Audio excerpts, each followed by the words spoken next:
You know what Friday means, don't you? I would hope you would know by now. So here's what Friday means. Well, hmm. Come on, man. It's, it's, Go for it, dude. it's Friday. Friday. Friday.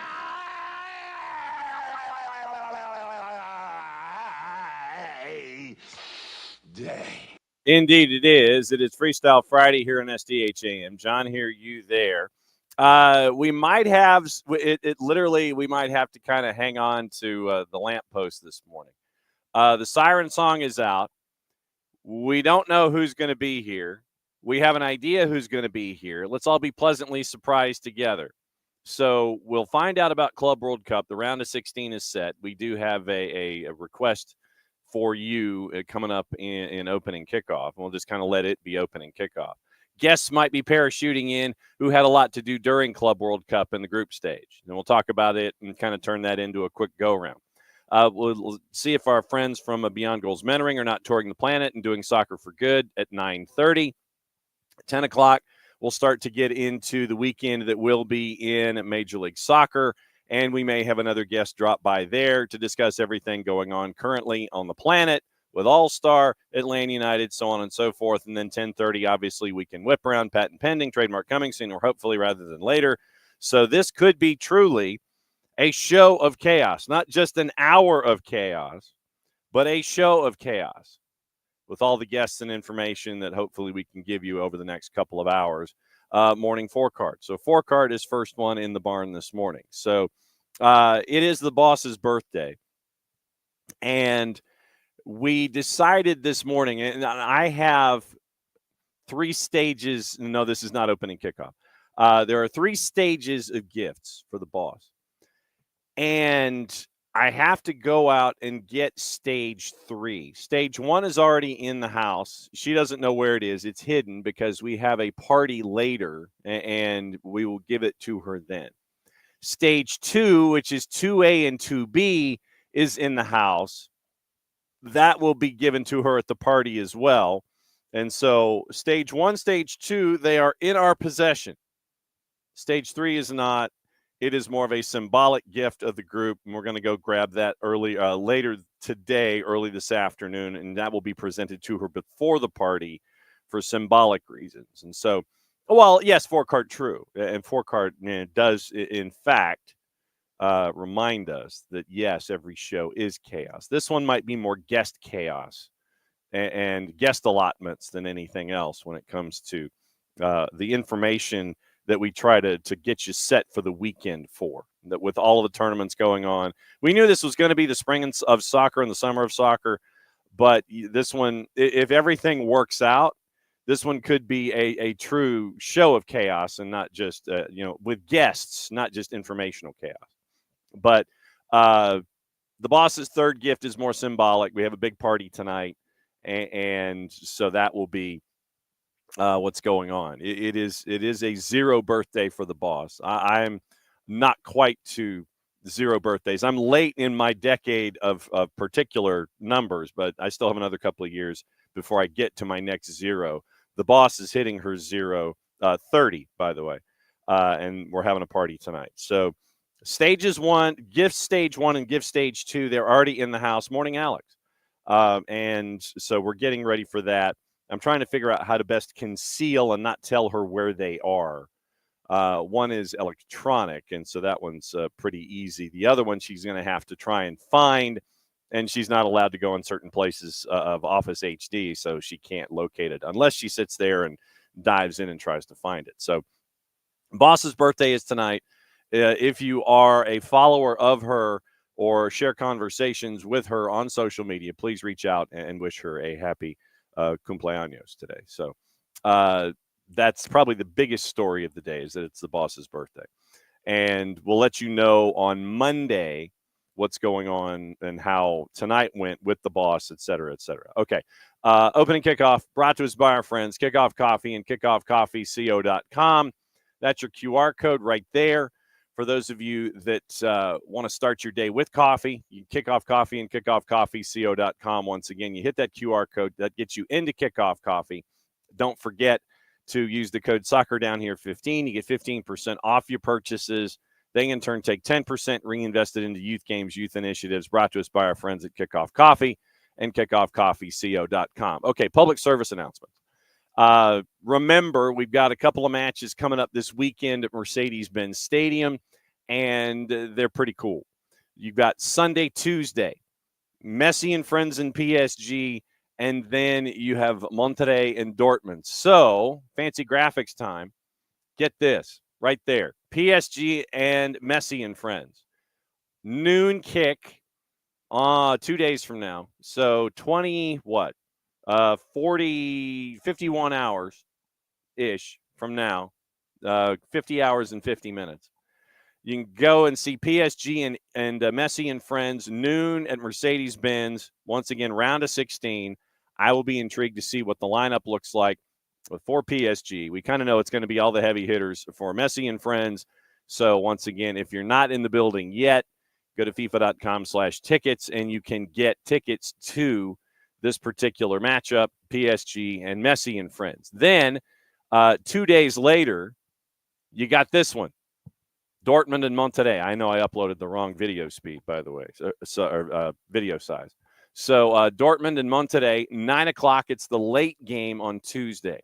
So the early game on Sunday and the late game on Tuesday in the round of 16. Once again, Dortmund, Monterrey, FIFA.com/tickets. You can go and hang out with a lot of your friends. So Dortmund, Monterrey, Tuesday, 9 o'clock. Get your tickets, FIFA.com/tickets. And you can also, once again, go Sunday noon. So really, you go early to tailgate or you go late to tailgate after the match, or both. Breakfast, brunch, dinner, tailgating, Messi and Friends. It's the Messi Bowl. PSG and Messi and Friends, noon Sunday at the Benz, FIFA.com/tickets for all the things that are there. So very, very cool stuff. And once again, thanks to our friends at FIFA for the shiny graphics to help out with that. So we'll get into the round of 16. We'll get into the survivors, all those kinds of things. And we'll get into that. We'll get into Major League Soccer, all the things. U.S. women's national team put 4 on the board last night in a friendly. Rose Lavelle put herself in rare air with her performance, so we'll discuss that as well. So very, very cool stuff around the board. Michael, I need a favor. Email me because I have a question for you. So email me, and because I got a question. And so, and after the show, kind of be near your email. So that public service announcement to Michael, be near your email. Send me an email and be near your email after the show because I have a question for you. Yes. And once again, morning, David, morning, Michael, and morning, Four-Card, and morning, Alex. Yes. So as always, great to see everybody. Okay. Round of 16 is set in Club World Cup. We know who it's going to be. And we did have some cool results last night. Some teams that hadn't gotten wins up until this point end up getting wins up until this point. And you now know how it's going to shake out when it comes to the round of 16. So once again, we know what we're going to be staring at when it comes to. No, I don't. It's like I'm trying to log into one particular thing, and I don't want where they're trying to send me. It's like, look, I'm just trying to tell people what's going on. That's all I want. City and Real finished first. Al Hilal has snuck through. However you want to word it. The group stage in stats: 80,619 PSG and Atleti at the Rose Bowl. Al Ahly, Al Hilal, Pachuca, Messi and Friends, Palmeiras, Real Madrid all played in front of 60,000 plus crowds. 169 seconds, 3 second-half goals with Porto and Al Ahly. William Gomes for the Dragões. Vessam Abu Ali had the Red Eagles lead. Samu got parity in the 4-4 draw. So that was crazy. 80. Inter had 80% of possession against Red Diamonds. No real shock. Manchester City had 74% against Juve in that thumper. Bayern and City had the best average possession over their 3 matches, 71%. PSG had 70%. 3 teams made it through with less than 50% of the ball. But once again, it's what you do with it. It's not necessarily, how much time you spend on the ball. Fluminense had 49%, Palmeiras at 45%, Botafogo at 38%. So yesterday, Real Madrid 3-0 win over Salzburg in Group H. Al Hilal 2-0 win over Pachuca at Geodas. Jess Charman had the call on that one on DAZN UK. Al Ain at Audi Field over Wydad AC. And Al Ain, good for them that they got a win to wrap up the group stage. Got the chance to see them going up against Manchester City in Group G here at Mercedes-Benz in the group stage. So Al Ain walks away with another $3 million. Manchester City put a thumping on Juve. 5-2 was the final there in that particular matchup. And frankly, it didn't even seem like it was 5-2. You had Doku scoring in the 9th, Kalulu with an own goal in the 26th. Then Coop Miners made it 1-1. So literally 9th minute Doku. Coop Miners in the 11th had it drawn at 1-1. Then Kalulu scores an own goal in the 26th. 2-1 at the break for Manchester City. Haaland scores in the 52nd. Foden scores in the 69th. Nice. Savinho scores in the 75th. It was 5-1. Dusan Vlahovic with an oh, by the way, made it 5-2 in the final as Manchester City works their way to the top of the group. And it was just it seemed very, very easy for them at times, knocking Juve around the Citrus Bowl. Yes, I know that it has a sponsor from somebody other than the Florida Citrus Council. And so good on Manchester City getting the 5-2 win for Group G. And so that's where it was. So winners yesterday, Man City, Al Ain, Al Hilal, and Real Madrid, Group G and Group H. So that sets us up where we are. Once again, tomorrow, noon, do not, if you are in the eastern half of the country, or frankly, if you're anywhere around the planet and you are looking forward to going to this match, do not wear green or black. Wear pastels, wear pink, wear, dress whites, seersucker, don't care. If you're a fan of neither club and you're just going to be a casual, do not wear green or black. Because you will be stereotyped, you'll be typecast, and you might be let's see, how do we phrase? You might have more of an adventure than you would have planned. So if you're going to Philly, you're going to the Link, noon tomorrow, Eastern time, do not wear green or black unless you're a fan of either club. 4 o'clock, Benfica and Chelsea at B of A. That one is, once again, on DAZN, and Benfica Chelsea, once again, that one 4 o'clock. So noon, Palmeiras Botafogo at the Link in Philly. Benfica Chelsea, 4 o'clock at B of A in Charlotte. Sunday, PSG and Messi and Friends. That one, once again, noon kick. 4 o'clock at Hard Rock, Bayern Munich and Flamengo. I'm intrigued.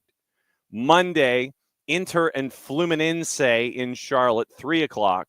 Manchester City and Al Hilal, 9 o'clock at the Citrus Bowl in Orlando, Tuesday. Real Madrid and Juve, 3 o'clock at Hard Rock. 9 o'clock, Dortmund and Monterrey at Mercedes-Benz. Why is it 9 o'clock? That just gets me. It's 2 o'clock in the morning in Germany. You could have made it like 7, and then you would have had it, midnight in Germany, and it would have been Monterrey. I think they're 2 behind, so, 5 o'clock start. Then you get into after those matchups, it is Friday, and then it is Saturday. Friday is at the Citrus Bowl and at the Link. Saturday, the quarterfinal, the last match that is going to be held at Mercedes-Benz is the quarters. You have noon and 4 at Mercedes-Benz and the Meadowlands before your semis. Tuesday and Wednesday at the Meadowlands, and your final at the Meadowlands on July 13th. So that's your rundown of all of the things that is there with those. So let's get into juice boxes for the Club World Cup and let you know where things are in this particular rundown. For we'll do Saturday and Sunday, and early returns on the others. So Saturday, Palmeiras favored at a plus 137 against Botafogo plus 246. No update on making ends meet from Eagle Football Holdings. 90-minute draws a plus 194. Benfica, big underdog against Chelsea. Chelsea's a plus 112. Draws a plus 238, 90-minute draw. Then Benfica to win is a plus 252. PSG and Messi and friends. PSG, obviously a big favorite at a minus 476. Your draws a plus 590. Messi and friends to win this match is a plus 1120. So I don't know if you have some spare juice boxes in the back, then maybe put a juice box or two on Messi and friends. Then Flamengo, big underdog against Bayern. Flamengo a plus 379. 90-minute draws a plus 294. And Bayern is a minus 433. Early returns on the others on June 30 and July 1. Inter favored against Fluminense. Manchester City, big favorite against Al Hilal. Real Madrid favored against Juve. Juve a plus 445, by the way, for a 90-minute. Then Dortmund at a minus 128. Monterrey is a plus 355. So those are your early numbers. But Palmeiras favored on the plus side. Chelsea favored on the plus side, but not as much as Palmeiras on the plus. Big favorite PSG. Big favorite Bayern Munich. That's how it is on the weekends when it comes to the Club World Cup. So that's where that is we're now in the round of 16. And once again, quick reminders. Once again, really quick reminders. Here you go. There's your reminder for PSG and Messi and friends. Once again, noon Sunday, win or go home, Messi Bowl at the Benz, FIFA.com/tickets for PSG and Messi and friends. And then skip Monday, go to Tuesday, and it's Dortmund and Monterrey, the late game on Tuesday night, 9 o'clock Eastern for Dortmund and Monterrey. FIFA.com/tickets. Go through your locals, go and hang out with friends, and go have a hell of a time. So that's the rundown of everything in Club World Cupness when it comes to the activities that are attached to Mercedes-Benz. It's been fun. I mean, legitimately, we would not have had the stories involving certain teams. And as you look, you see, I wasted no time in getting Auckland City gear. I literally, paid the tariff, all that kind of stuff, paid the taxes, but Auckland City right here. These are the kind of stories that we really like to hear and we really like to tell. So, yes, I have an Auckland City practice pre-match practice top, and I also have the Auckland City scarf right there. So I could not resist that. And then all the way over there, that's your Club World Cup generic. And, right there. And then this is the Manchester City Al Ain matchup right here. So literally I have the two Club World Cup scarves from the matchups themselves and from the teams themselves right here. And then all the way over here is the Club World Cup generic with the Club World Cup logo. So, yes, it's been fun to be able to tell the stories of everybody in the group stage. And it's been fun to see how everything is, laid out for all of the activities when it comes to everything. So, it's been really cool to find out about WEDA, to find out about Al Ain, to find out about Auckland City. And, it's been fun. I'm going back and forth with one of my possible guests. So, just hang on just a second. I have to send a note. All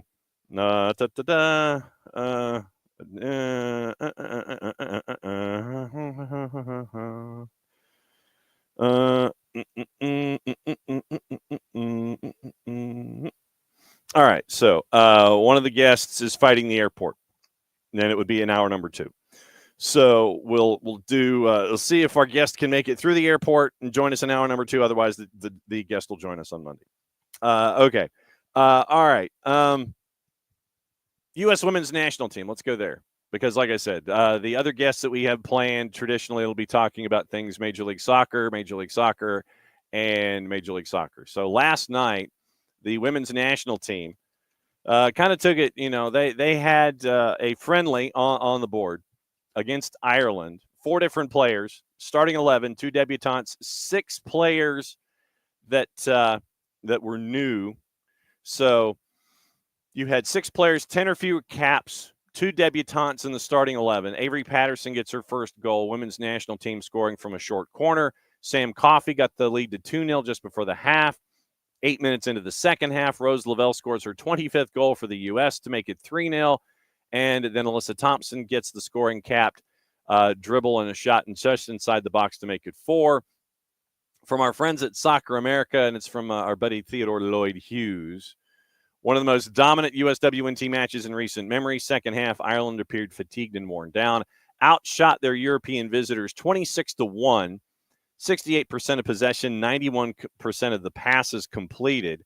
On the night, Claudia Dickey from Seattle Reign in the net didn't have to make a single save. Second half, she did have to make a stop from close range. The shot was ruled offside. And so Claudia Dickey, between the sticks, gets her first moments for the national team. And so she was getting the start last night. Not a whole lot to do for the defense. Avery Patterson, star of the group, scoring the opening goal, linked up the play for the Lavelle goal. Making her debut for the WNT, Lily Real did not look out of place, according to TLH. Strong in the challenge. Won more duels, 6, than any other player. Kept Emily Murphy quiet. Had a few crosses with the left. Did technically get the assist and for the Thompson goal. So Avery Patterson in her 5th cap gets a 7. Sonnet, 109th cap, by the way. And Naomi Guillermo with her 47th. Lily Real gets her 1st cap and gets a 6. Midfield, emphatic return for Rose Lavelle. Missed the last 6 months with the WNT after having ankle surgery back in December. Got the assist for the opening goal. Scored the 3rd. And 73 minutes in the NWSL over the last 3 weeks. Hayes played Lavelle for almost 60. Lavelle, Sam Coffey, Claire Hutton. We'll catch up with Bart on Monday and find out what he thinks about this grouping and what he thought about this group in general. Coffey gets the 2nd goal, and you get on the dribble, getting the work there. Coffey is 7. Claire Hutton in her 4th cap gets a 6. Rose Lavelle, her 111th cap, by the way, gets an 8. Alyssa Thompson, according to Lloyd Hughes, scored one of the best individual goals for the USWNT in the last decade. So we'll have to go back and we'll have to see. Dinking the ball around a defender, surging into space, 50 yards gone, cutting in on the right foot, inside the post. The only criticism was that she should have scored in the first half when she failed to beat Courtney Brosnan in a 1v1. Also picked up an assist for the Coffey goal. Michelle Cooper quieter on the WNT other flank. Few teasing crosses didn't come off. Allie Sentner, a curious night for Allie Sentner, who was deployed in a central role without another center forward to play off of.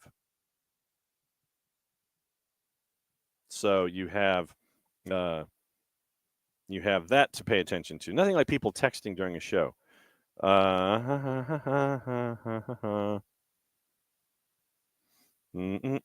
Sorry, I'm trying to. This is birthday texting. So hang on. And this is planning something of a surprise if it gets pulled off.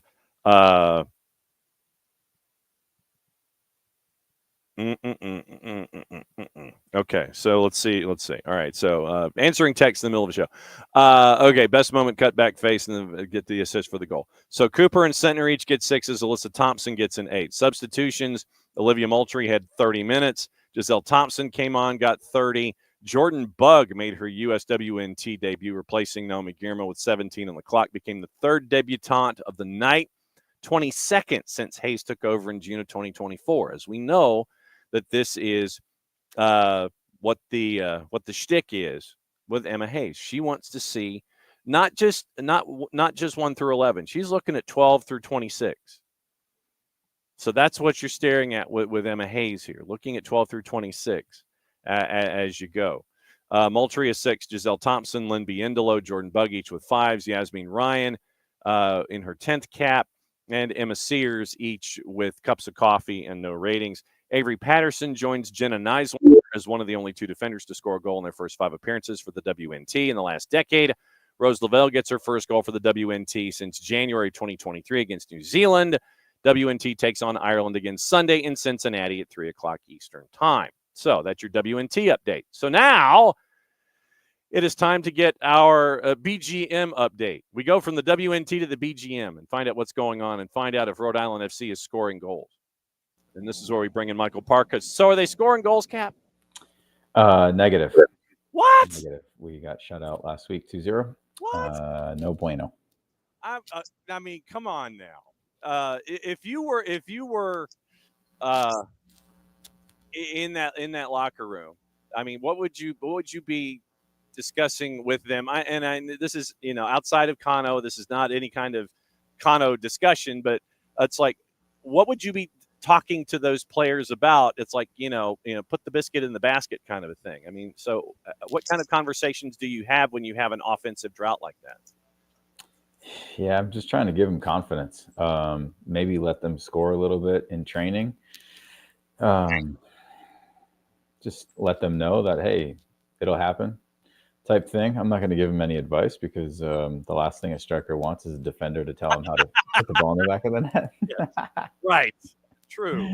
So, just try and give them a little pickup like, hey, man, we'll get there. We'll get there. And just try and do our part in the back of, try and keep it 0 because it's easy to say, well, just keep it 0-0. But a lot of pressure on the defense. Yeah, because then you put the pressure on the defense, and if you end up with no goals scored, then at the end of the day, at least you get out of there with a point. But I mean, right now the Eastern Conference is a street fight. No shock. Right now, if the season ended today, which it is not, Rhode Island would be in the playoffs in the postseason as the 8th seed in the East. But you've got you have 6 teams separated by 6 points, north of the playoff bar, south of the playoff bar. So everybody knows what you were getting into in USL Championship with Rhode Island, and it's a different kind of bullseye considering that the run that reminds me, man, I've got to get the gear from last season. I've got to add that to my stacks. But I mean, everybody knows what Rhode Island is bringing to the table now. So you're kind of working with a bit of a bullseye on your chest at the same time, and everybody's kind of gunning for you the year after you made the run that you did in 24. Totally. That's what you have to deal with success. Everybody's after you, especially when you knock 3 teams out of the playoffs as a first-year team. Right? Those teams especially have a target on you. So that's part of playing as the favorite. But like we tell all of our mentees, right, that pressure is a privilege, right? We earned that, and so now you got to deal with it and step up. So I think we will. And you mentioned the whole idea of pressure is a privilege, and I mean, if you're not being pressured, and if you're just kind of going out there and you're either being underestimated or overestimated, and there doesn't seem to be any pressure, how do you tell your mentees not to rest on their laurels if the external factors aren't there, where the pressure isn't coming from the outside? How do you tell your mentees to, like, look, you've still got to be 100%. You can't just sit there and don't focus on the outside. Focus on what's going on in here so you can continue to grow and improve. Even if the noise isn't there, there still should be stuff that you have to respond to on a daily basis. Oh, yeah, definitely. It's just not being complacent, right? Complacency is a killer. And so right, being in that situation can be great for confidence. And that's important. Right? But understanding that there's always a next level, there's always a higher goal, there's always something better that we can become at, a tougher environment and tougher opponents and bigger goals. So yeah, it's constantly just challenging yourself and understanding, hey, I'm not there yet. I'm not a finished product. And that's difficult, but Yeah, that's what the best players are constantly doing. They're constantly challenging themselves, and they're constantly trying to prove someone or people in general wrong. How hard is it to challenge yourself when you don't feel like either you're A, being challenged, or that you're not being challenged yourself, or that there's something wrong where the challenges aren't challenging? Does that make any sense? Hmm. When you don't feel like the level of the challenge is there, how do you maintain your own quest and try to become better if the external stuff you don't think is matching your own levels? Yeah, we talk to younger players a lot about how there's always going to be players, teams, maybe even coaches that you come across, and you either can be infectious on them or they can be infectious on you. And so players that aren't taking practice seriously and kind of goofing around, and they can have an effect on players that initially had good intentions for that day, or the opposite can happen, right? Of course. And so we talk to them a lot about, hey, making sure that you are having the infectious behavior and not being the one affected. And that's difficult. So, yeah, constantly just trying to improve your own play. And I get when the challenge isn't quite what you want it to be, you need to create those internal challenges and have those goals set for yourself to keep pushing or to work on your leadership skills or something a little bit out of your comfort zone. And then obviously, at some point, you're going to need to get into a different environment. If a game is a blowout and it's a team that you're completely and totally overblowing, you're overmatched, they're overmatched, you're taking care of business. How difficult is it in those challenges to? I don't want to sit here and say, take mercy on the other guy and make it look like you're being, a honk, when a situation, there's a comfortable win in a blowout, and then there's something that can get completely and totally out of control where you could be demoralizing the other guy. Where is that balance of working on yourself in a game that's a blowout, that that you're blowing the other guy out, to where you're still working on your own game, but at the same time, you don't look like that the rest of the world doesn't think you're a jackass because it's like a 7-2 thing, and it's like, I'm working on me and I'm doing my best, and this is what's happening. To try not to take blame in a situation.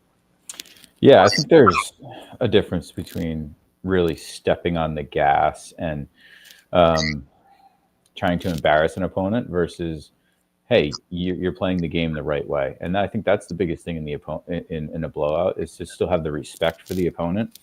I see it all the time on baseball fields when it gets to be a blowout and kids start chirping and just goofing around in the outfield or goofing around on the infield and just that is disrespecting the opponent, disrespecting the game. So, and the same thing can happen in soccer. So that's the biggest thing for me because there will be a day when you're on the other side of a butt kicking, Yeah. and you'll see how it feels.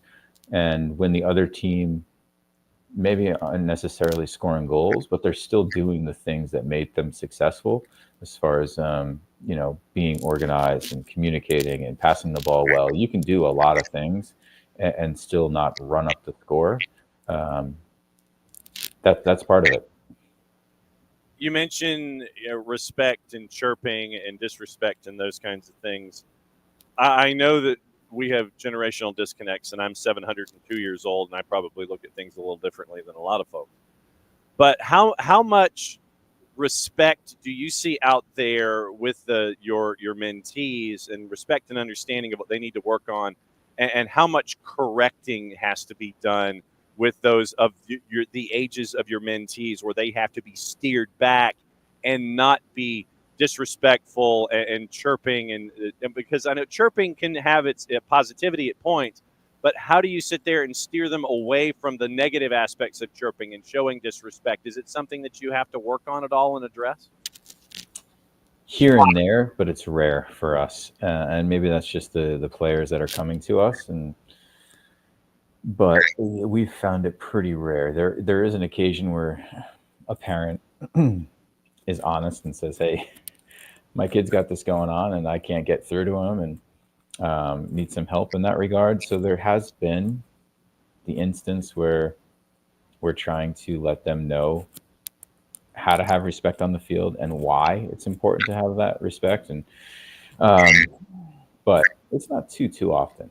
So I will say that in general, most of most of the kids have pretty good respect out there. Yeah, well, and so what is it like for you and for Greg and your other mentors that I imagine are still closer and closer to signing their contracts? Are you going to have the picture, by the way, when your new mentor signs, and you're going to have the whole the whole?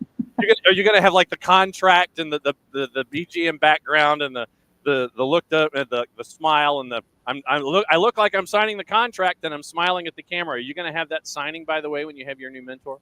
No, we've talked about this. We actually talked about this with her last week because we don't, and she's a little bit naive because she's a younger pro. Uh-huh. As far as I don't want to put her in a place where I've seen people do a lot of things off the field as a professional athlete, and when things are going well, that's great. Yeah. And when things aren't going well, all of a sudden, coaches, GMs, teammates, fans can be like, this person should do less of that and more focusing on soccer, even though there's plenty of time in the day to do these things away from um, job number one. And so just being respectful of her, I don't want to make this a huge deal because this is very secondary to her career, which is just getting underway. So she's been really busy with national team stuff along with NWSL schedule. So yeah, we haven't really locked down when we can announce yet, but hopefully, I think she's with national team stuff this week and maybe back next week. So hopefully, in the next couple of weeks, we'll be able to get something. But yeah, nothing crazy to try and keep it low key for her. Okay. So when you have younger players, trying to be supportive in a team environment, and and we saw this, and the reason I kind of steered this way, we saw this in the matchup with Atlanta United in Columbus. Were you there, by the way? I was. Okay. So I don't know if you saw what was going on at the beginning of the second half, where Noah Cobb is trying to be there and be supportive and address the energy of everybody out there on the field. And Noah wasn't part of the 11 that was out there playing at the beginning of the second 45, but he was out there, dapping players up and things like that.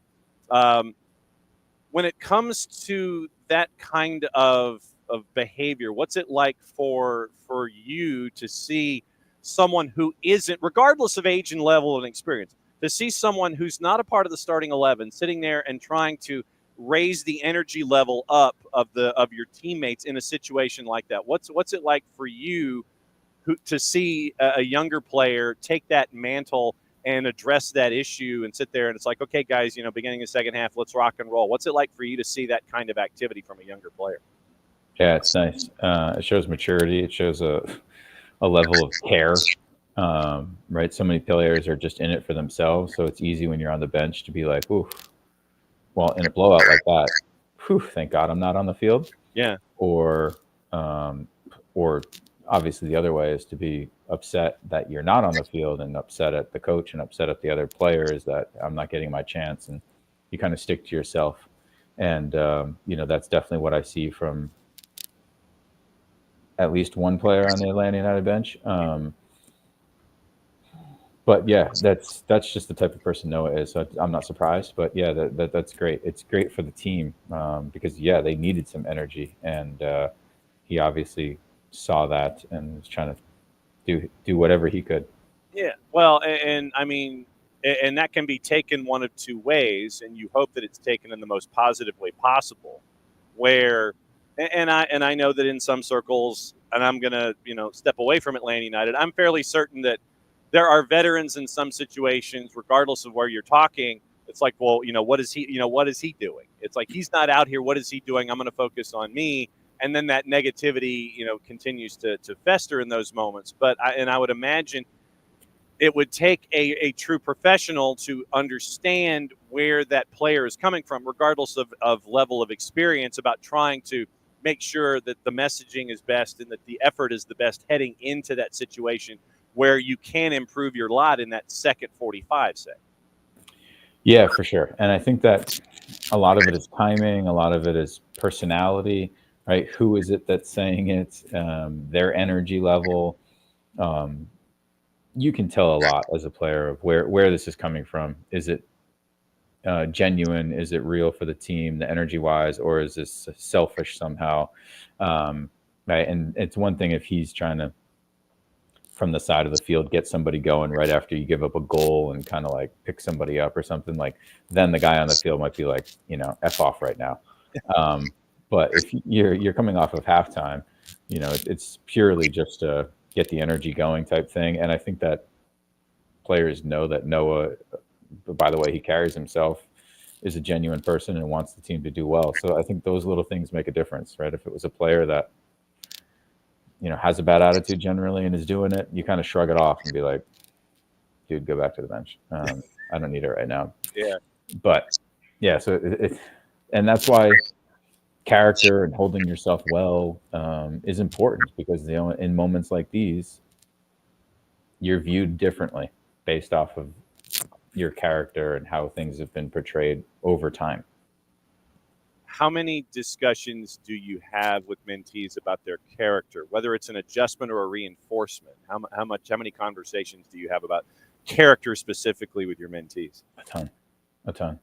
Because when I asked a college assistant coach, what's the number one red flag when you're watching a player, he said body language. And body language is such a big component of character. And you can have a great character and terrible body language, don't get me wrong. But in general, they go together. And character is such a huge piece. And I think that sometimes younger athletes don't realize how important character and the way you hold yourself and the way you conduct yourself is versus how well you pass a ball, kick a ball, score, and all these other things.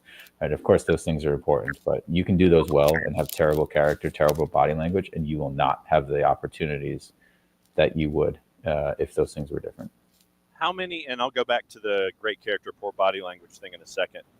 How many coaches reach out to you and to Greg to get intel on mentees? How much of a conversation piece is that in that two-way street with you guys? Yeah, we always, for our mentees, tell them to put us down as references. So there have been some, not a ton, honestly, but we do have small check-ins every now and then, or tell us about this guy, or how's the family, or little things like that. It's never anything to do with soccer. Yeah. It's always just off the field stuff, and but that's important. Okay, so great character, poor body language. How does that look? I mean, is selfish. Well, break that down for me. How does that look to the eye, so we know what we're staring at? Because we can all see great character, great body language, but you could have somebody who's great character and poor body language. How does that look? It looks either selfish or it looks deflated, in my opinion, right? Where you can have, a great character who's got poor body language, right? At Atlanta United right now. Yeah. Or I'll take Atlanta United 2017. Okay. 2018. Yeah. Miguel, great character in the locker room, great human being, terrible body language out on the field. Right? Constantly getting upset with guys about making mistakes and, not playing the right pass at the right time, and these little things like that, which can drag on guys.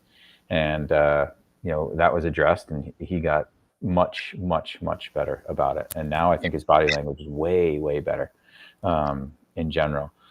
So that's one example. But you can also have in these instances a great character that's just sick and tired of the way things are going.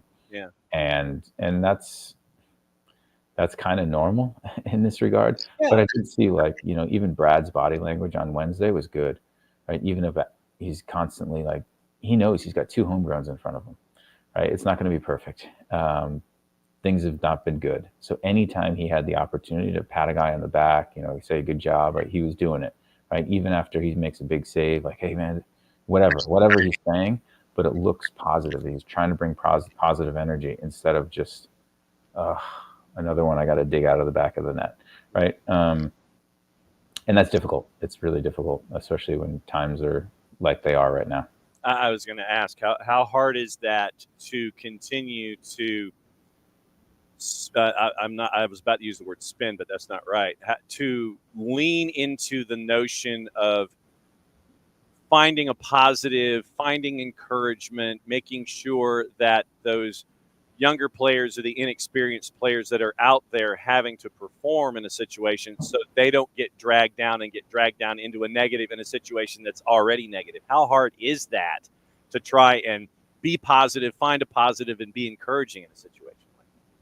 Yeah, it's difficult, but I mean, that's where it's important to have some veteran guys on the field as well, because these homegrowns, it's not their fault that Atlanta United is not doing well right now, right?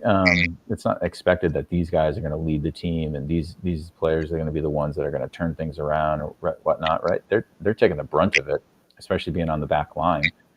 Were they mistake free? Of course not.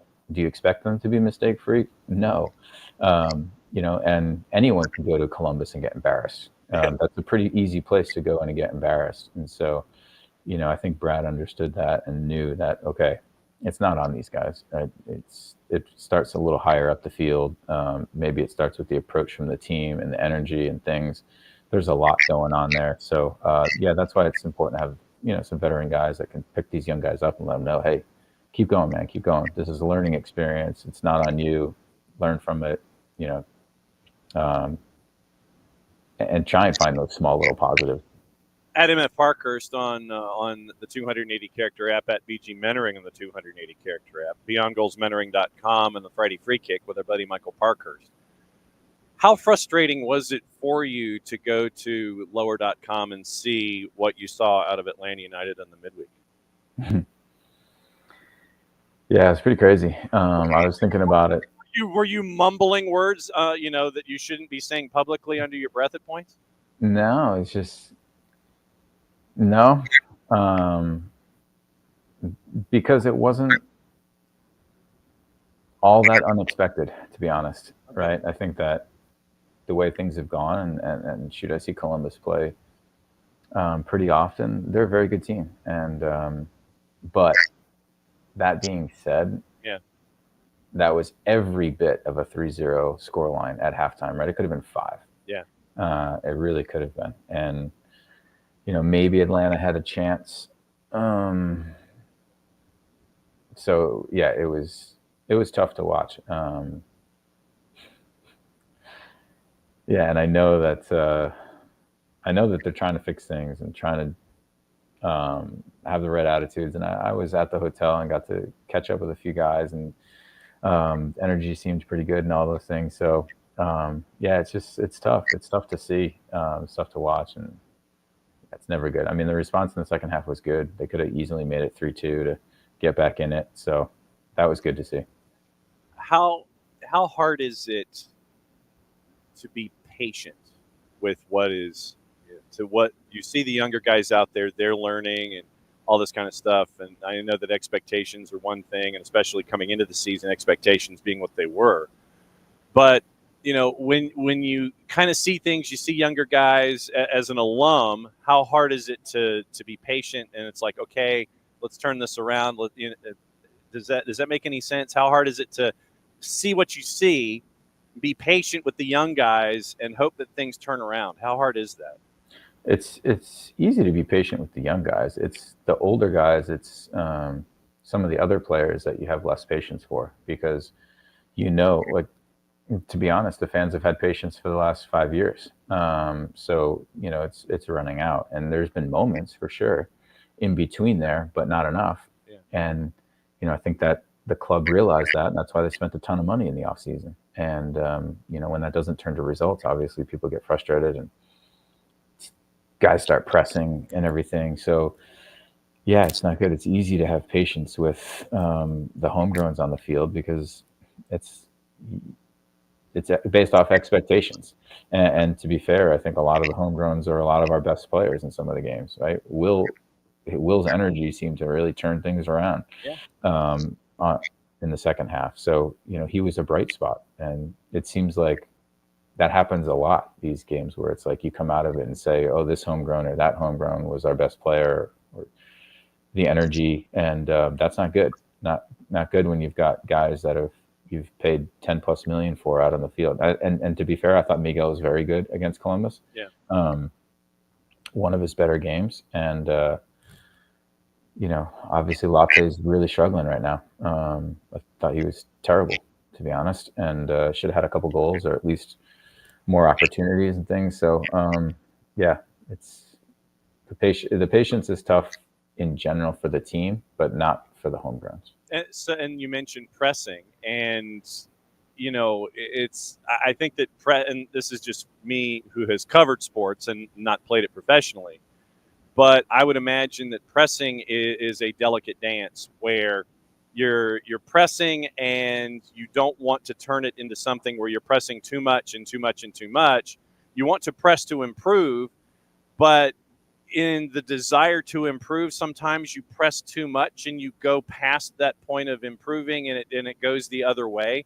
It almost seems like it's not a straight line; it's a curve almost.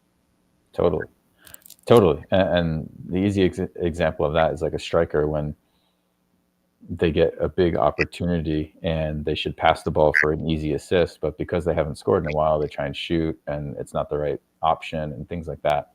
So it just clouds your judgment a little bit, where it's all you can think about is scoring the goal versus, hey, have a good performance, and the goals will come. But for every player, it's a little bit different of how they want to get out of it.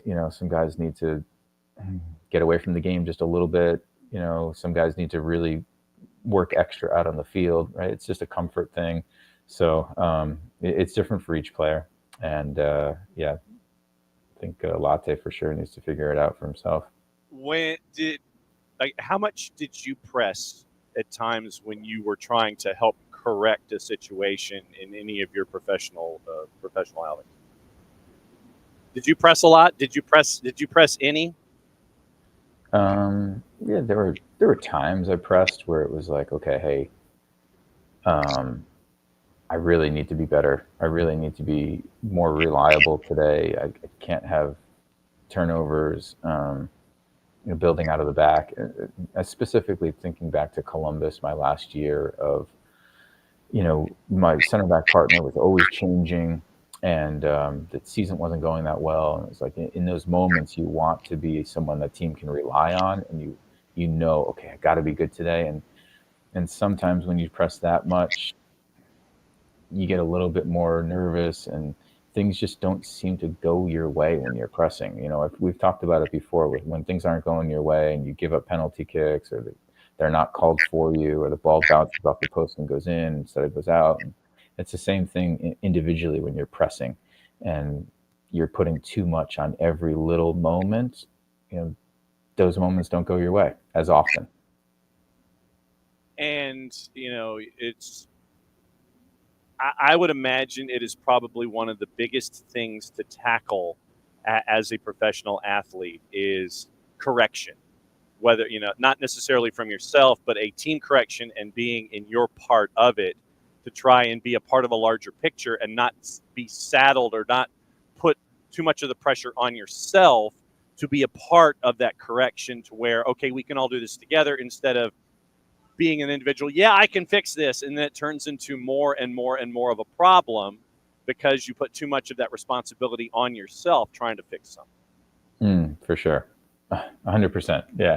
And the pressing is tough, and it's difficult, and there's no easy answer. And that'll always be the challenge for players, right? And that's honestly what separates the great players from the good players is their ability to get out of those situations quicker. and to bounce back quick and to not get into the position where you need to press, or understanding for themselves, okay, I am pressing. How do I get out of this and get back to a good flow state? Okay. All right. So what is your flow state currently with Beyond Goals as we prepare for that day where we get the sign? I want the signing picture where looking up and signing, and I'm nowhere close to the signature line. But what's the latest with you? Other than mentoring, just working on the college programming, so that we can help guide players that want to play in college at each stage of high school. So that's it's a big thing that I got going on right now.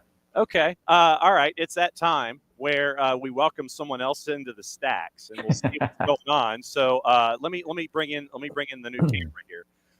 Three-way dance. Do you recognize this gentleman? What is going on here? What up, Dax? Look, you steal my thunder? What's going on?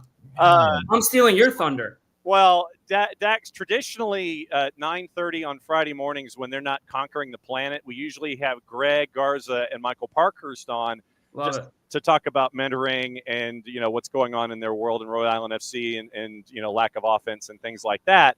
And so basically, I was filibustering until hopefully you would come in at 10 o'clock. So Michael Parkhurst could ask you a question. Oh God. About what's going on in the world of Dax McCarty, because he's done this with I want to say he's done it with Ozzie Alonso already this season, coming into this 10 o'clock slot. So Michael Parkhurst, co-host here on the Freestyle Friday. Your question for Dax McCarty. Dax and I were on an event the other night. We were. I was saying, I just saw Parky. I'll ask you the same question I asked Brad. Okay. Toughest part of the new gig. Oh God. Easily the biggest challenge is the preparation, for sure.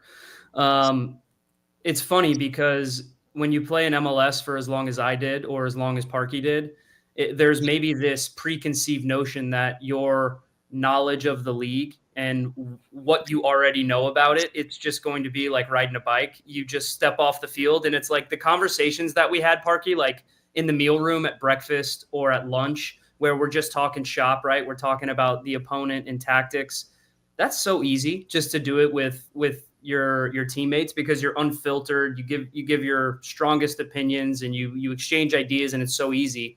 So you think, I'll just do that same thing on TV. And it's like, no, it does not work like that at all.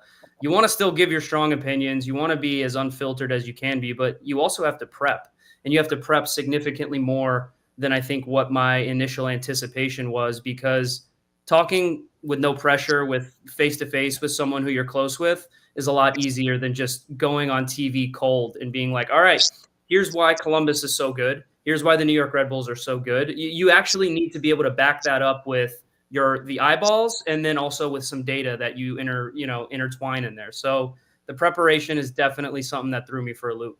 Yeah. Mm-hmm. So Michael, as always, thanks again for dropping in and fixing the world's problems as you and Greg do at 9:30 on Friday mornings. Be well, my friend, and we will catch up with you next time. And thank you for taking the co-host duties, as you always do, and we bring in the new guys when it comes. Always a pleasure. And happy belated birthday, John, by the way. Oh, thank you. Yes, 702, by the way.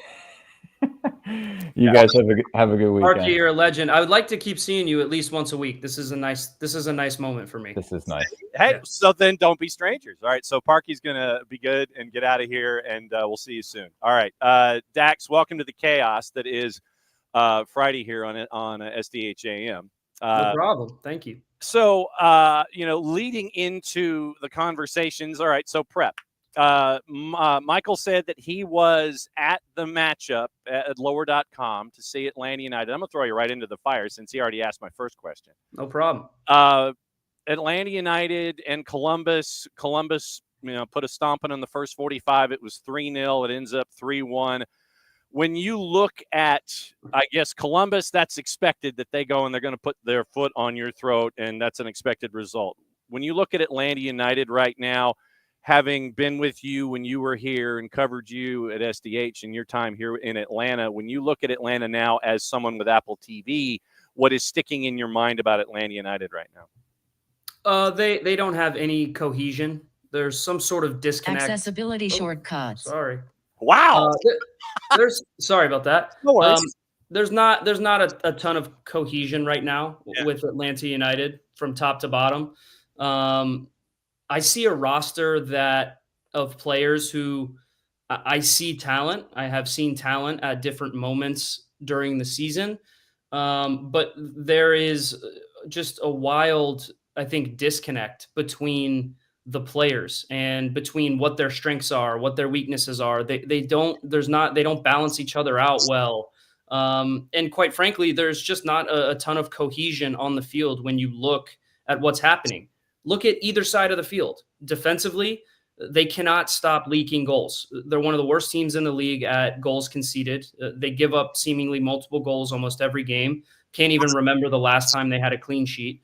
And then on the attacking side of the field, their big time players haven't been good enough. And it's okay. It's okay to say that. Like, I think when you sign designated players, there's a lot of factors that go into them settling. But the reality for Atlanta United is that if you're going to spend $40 or $50 million in the transfer market and have this very expensive outlay, then you don't really have the luxury of time to try to get acclimated to each other. It has to almost work in the first couple of months of the season for a proof of concept. So it's not just all down to the designated players. There are other issues that I see in midfield.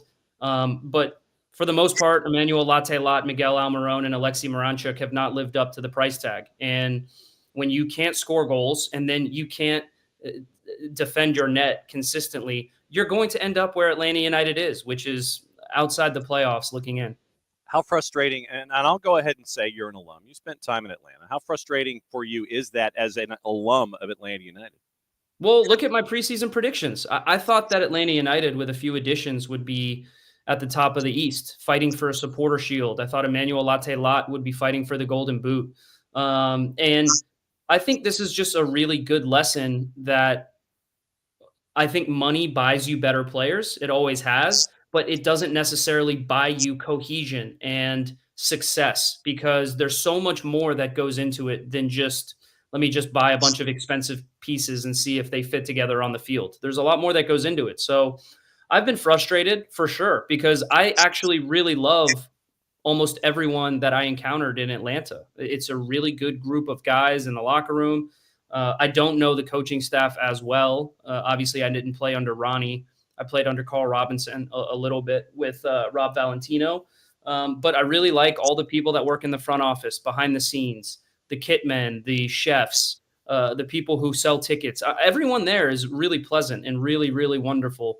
But that doesn't necessarily mean you're going to put a winning team together on the field. And so I've been just as frustrated as the fan base, because Atlanta United gave me the opportunity to end my career on my terms. And I had some wonderful memories in Atlanta. So I as an analyst, you have to take a step back. You can't be biased. Yeah. You have to try to be objective in how you're looking at things and analyzing things. And if I have to put my analyst hat on and analyze what's happening this year, it's just not good enough, and it's unacceptable. And the players will know that. The front office will know that. The coaching staff will know that. I appreciate the candor with which Ronnie Dylas speaks. He doesn't sugarcoat what's happening right now. So it's frustrating. It's never over, right, with regards to making the playoffs at this point. But I would say it would take a little bit less than a miracle for Atlanta United to make the playoffs at this point. Apple TV's Dax McCarty hanging out with us here in the Hour of Chaos, as we call it here on Fridays, the last hour of the week. So then you have this time on the road where Atlanta United is away from home, and you have other tournaments being played at Mercedes-Benz, and so you get the opportunity to try to sort things out away from Atlanta United and the 17s. But you're also a month away from the summer transfer window. If things do not fix themselves, in whatever terminology you want to use in air quotes, and that's a dollar in the jar for me, how, hey, cliches are dollars in the jar, and at the end of the year, the boss is like, oh, look at the jar. Love it. How active, and I'll use that word, how active would you anticipate the summer transfer window for teams south of the playoff bar right now, Atlanta United included? Yeah, I would think that it's got you have to be active if you're not in the playoff picture at this point in time. But there is context and nuance into why you should be active. If you're a team like Toronto FC, then how active should you really be? The season's over for Toronto FC. So and CF Montreal, right? Like these types of teams who, quite frankly, they don't have a chance to make the playoffs. Do you wait until the winter where you can turn over the roster a little bit faster, you can get players in and get them a full preseason? Or are you a team like the Chicago Fire who are on the outside looking into the playoffs, but they have a good enough team to not only make the playoffs but make a run? And so there's nuances to the different teams, but I'll keep it Atlanta United focused. Sure. Atlanta United has to be active. They have to do something, because what's happening right now, what the supporters are seeing, what we are seeing as fans, it's just not acceptable. They're not even competitive in games. If you look at their last three results, 2-0 to the New York Red Bulls, 4-0 to NYCFC, and 3-1 to the Columbus Crew. I mean, even that scoreline against Columbus flatters Atlanta. They were miles off of it. They didn't even look competitive. So you need to be active if you're Atlanta United. I actually don't know how much flexibility they have to make moves to bring players in. I would think that in order to do that, you would have to move some players out, and some players that are, quite frankly, probably pretty high priced players, and so you need to make moves out of the team first before you can bring people in. And I don't know. I think where Atlanta United should focus mainly is in midfield and on the back line. You're not going to be able to get rid of Miguel Almiron or Emmanuel Latte-Lot or Alexei Miranchuk. Maybe Miranchuk would have some transfer value somewhere in Europe, maybe somewhere in Russia, right? If you got an offer. But Alexei Miranchuk, to me, he hasn't been as bad as people sometimes talk about him. But again, him and Miguel Almiron, it doesn't seem like they can coexist together in a functional way. So it depends. And then with midfield, you need to bring in a defensive midfielder. That's been such a problem for Atlanta United this season, not having that spine of the team. It's been a rotating cast at center back. What do you do at center back? You have some young players in Efrain Morales and Noah Cobb, who I think have a lot of potential, but it's clear that the coaching staff doesn't trust them at this point in time. So you have Derek Williams and Stian Gregerson, who have had trouble staying healthy. I think you need to bring in a defensive midfielder and a center back in this transfer window in the summer. And then you reassess and reevaluate what you're going to do for 2026 in the offseason. You mentioned Chicago. I just like saying the word Zinkernagel myself. It's a lot of Scrabble points that are attached there. Let's get into, since you mentioned other teams in the Eastern Conference, I guess we can go into senior superlatives here as we head into the All-Star break. All-Star team gets announced. Snubs. We know that there were locks. We know that there were locks that attached to the MLS All-Star roster. First off, do you dig the All-Star game being the way that it is, or would you rather play MLS players playing MLS players and showcase the league in and of itself instead of going up against Liga MX or Juve's D squad or whatever? Yeah, I mean, I think an All-Star game is a very American thing, and it's hard for other people that aren't from the US that to understand why we do it. I love the All-Star game. The format with the All-Star game when I was a player was you played these big-time teams, right, who were in their preseason preparations. And look, we played against Real Madrid in 2017, and I was lucky enough to be a part of that. That was incredible. It was an incredible experience. And even if, some of the biggest players they had at the time, I don't think Cristiano didn't play, but, they had all of the stars, right, that were there. I mean, Gareth Bale was there at the time, Marcelo, Sergio Ramos. I mean, these guys all played. And even though it's preparation for them in preseason, you still want to win. You're at Soldier Field in front of 70,000 people. And it's a fun game, right? It's almost like a training exercise, but people go to All-Star games to be entertained. So the Liga MX format has been nice. I think that it's been competitive. I think that fans have enjoyed it. But I think you lose a little bit of the all-star feel when it becomes a really competitive game, right? You want fans to be entertained. You want players to enjoy themselves and show out. I mean, players go to the all-star game. They don't want to get injured. So I would personally love to see an East versus West like throwback to what we had in the early days, I think it would be great. I think it would be, especially with 30 teams in MLS now.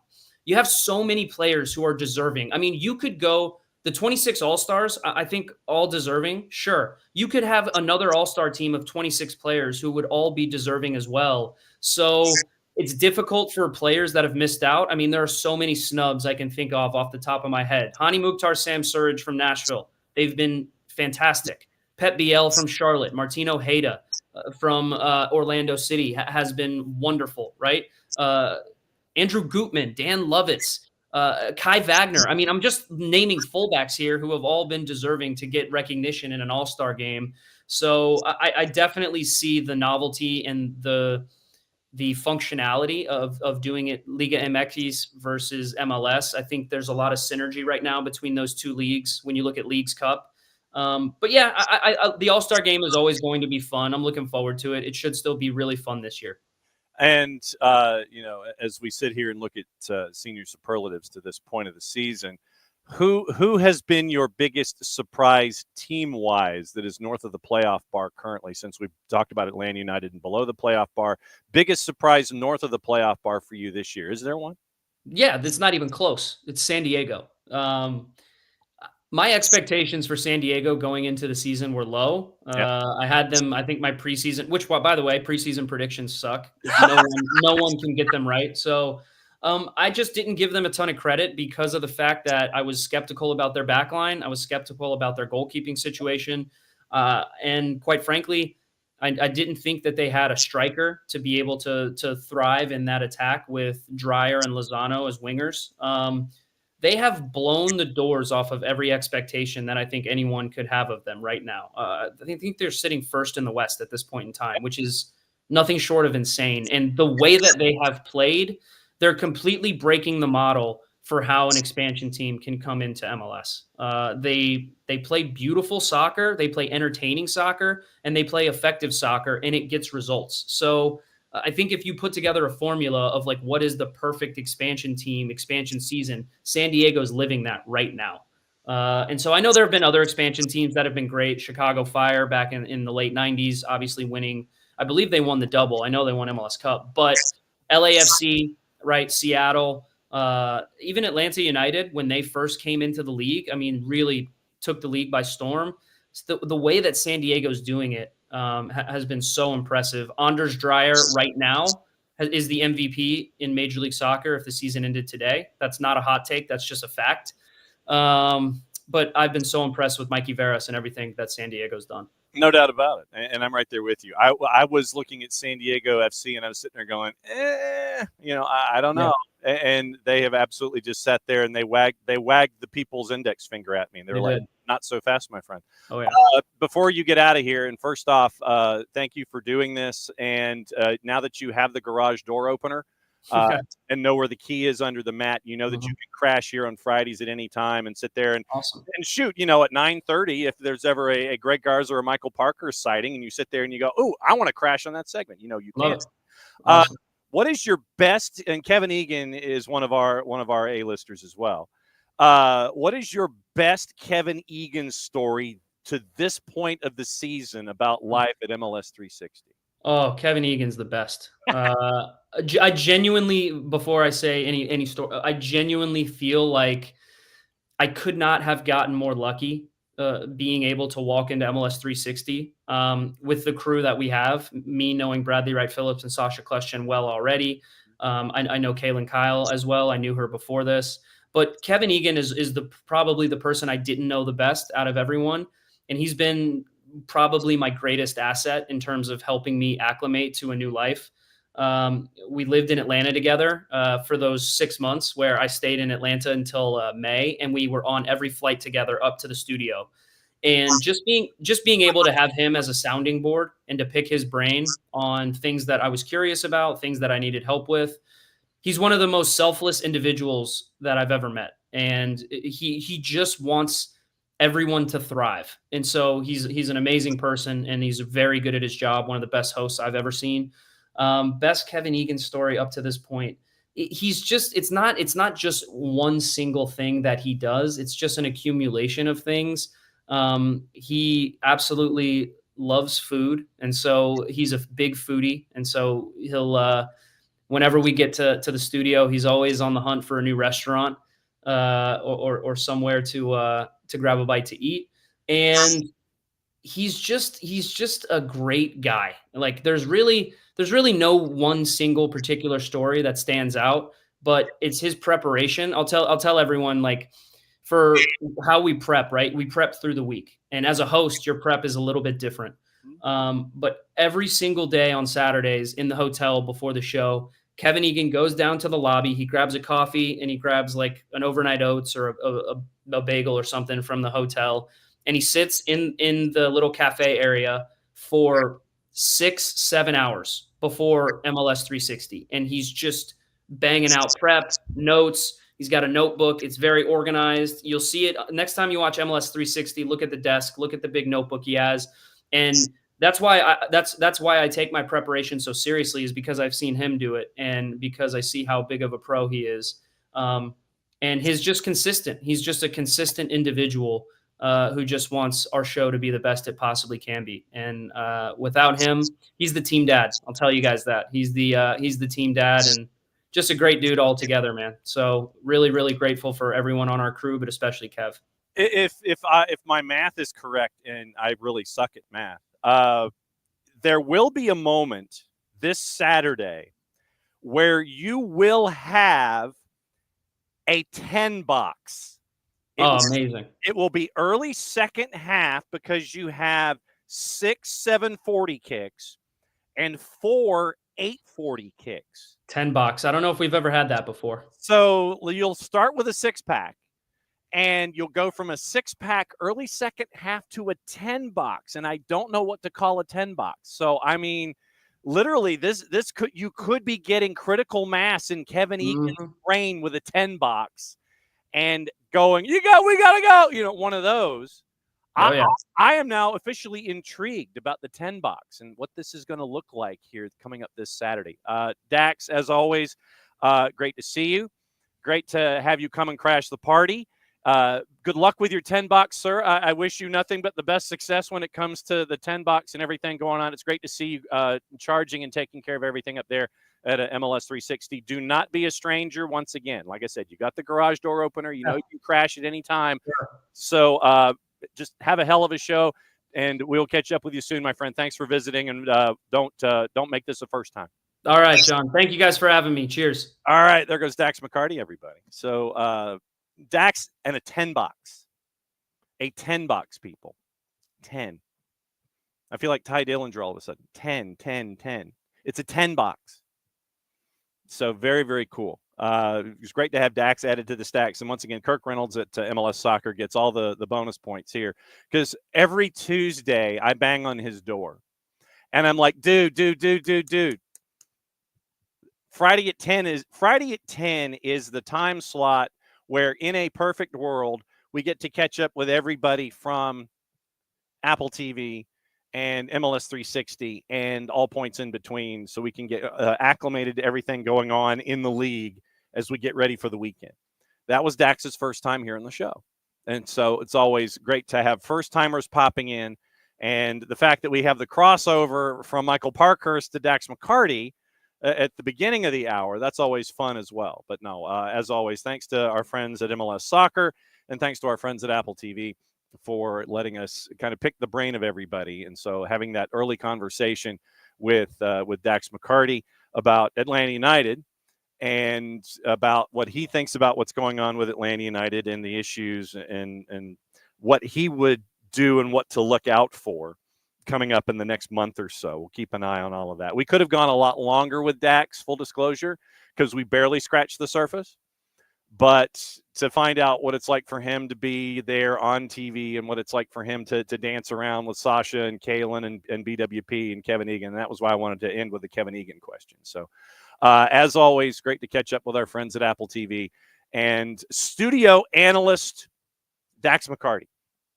Well, what's going on there at MLS 360? Okay, juice boxes. So we mentioned the 10 box, and it is going to be a full weekend with 12 matchups, 3, 6, 9, 12, 14. So 3, 6, Yeah, so it's 2 at 10. Okay, so it is 6 at 7:40, 8 more at 8:40, and then 2 at 10:40, and then 2 on Sunday, 1 at 6 o'clock and 1 at 9:30.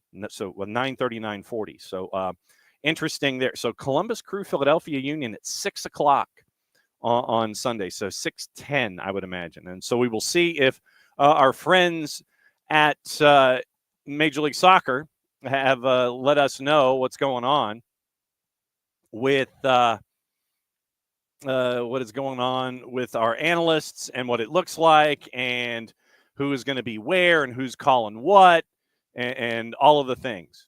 And so, no, very, very cool. And you can go back and see yesterday the breakdown of Anders Dreyer, San Diego FC, Dax McCarty. You can keep an eye on all of that. And so keep an eye on all of that content at MLS On Air. At MLS On Air is where you can see all of the stuff that is talked about during play during the week, and then they repost some of the greatest hits, as we will be doing as well. So very, very cool. So Milan Iloski, player of the match day, for 4 goals in 12 minutes. 4 goals in 12 minutes. Goalie Wars has been announced for MLS All-Star. Carlos Mercado from OCB, Pedro Cruz from Dynamo Dos, Eldon Jakupovic from Chattanooga FC, and Adisa Di Rosario from TFC2. That is going to be your early rundown of everything for Goalie Wars. And at some point, either today or on Monday, we will catch up with our resident goalie and find out what she thinks about Goalie Wars in and of itself. And by the way, Milan Iloski scored 4 goals in 12 minutes. We've known Milan Iloski from his time at Orange County SC. And now, after spending time overseas in Europe, he's now back. San Diego FC pressed him into service because of absences involving national team. And so 4 goals, 12 minutes, 20th player in league history to score at least 4 goals in a match, the third to do so this season, Brian White and Sam Surge the others. So you get that from Milan Iloski. And right now, looking at the juice boxes as we have them to get ready for anything and everything going on. Okay, I don't know who that is, but okay. It's like people are sending text, and I have to actually look at the text and go, I don't know about that. So Ruud van Nistelrooy finally leaves Leicester. If talks have been held, he has Van Nistelrooy leaving the relegated Leicester side after 27 matches as manager. So Paul Pogba set for a Monaco medical. Say that 10 times fast, Monaco medical. Ahead of a Ligue 1 move, set to undergo the medical today, ahead of a proposed move to the Ligue 1 club. And that is from David Ornstein at Ali. That's a fancy way of saying and others from everything that is attached to Ligue 1 as we go. We'll go through all the news coming up in just a little bit as we go. Okay, juice boxes.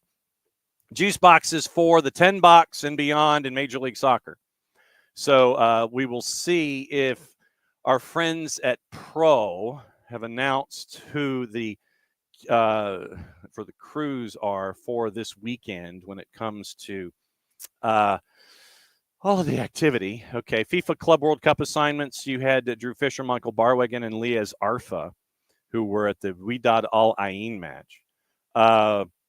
Let's see, Jägermeister Cup. We got all of that going on. We've got midweek action. Vancouver and San Diego. Vancouver and San Diego? No, because Vancouver's playing LAFC. Okay, so here's what we have from our friends at Pro, which is not much. And here's what we have also from calling broadcast teams. We don't know them.